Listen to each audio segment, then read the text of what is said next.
ഞാനിന്ന് കാപ്പിക്ക് കോഴിക്കട്ടയാണ് ഉണ്ടാക്കുന്നത്. അത് അരിപ്പൊടി എടുത്തിട്ട് അതിൻ്റെ അകത്ത് ഉപ്പ് ഒഴിച്ച് ചൂടുവെള്ളം ഒഴിച്ച് കുഴച്ച് വെച്ച് ഇതാണ് സംഭവം. അത് കഴിഞ്ഞിട്ട് നമ്മൾ അതിൻ്റെ അകത്ത് ചേർക്കാനുള്ളത് തേങ്ങ, ശർക്കര, ജീരകം, ഏലക്കായും. ഞാൻ എന്നാ പറഞ്ഞാലും ഈ മധുരമുള്ള സംഭവങ്ങൾക്ക് ജീരകവും ഏലക്കായും മസ്റ്റായിട്ട് വേണം കേട്ടോ.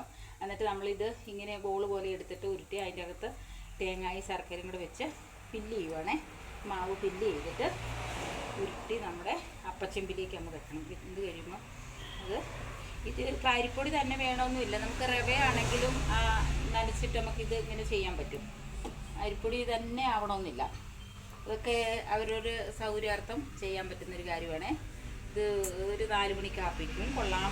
രാവിലെ ഇഷ്ടമുള്ളവർക്ക് ചിലർക്ക് മധുരമൊന്നും രാവിലെ അത്ര താല്പര്യം കാണുകയില്ല, എങ്കിലും കഴിക്കാൻ കൊള്ളാവുന്ന ഒരു ഈ ഏലക്കായും ജീരകത്തിൻ്റെയാണ് പ്രശ്നം.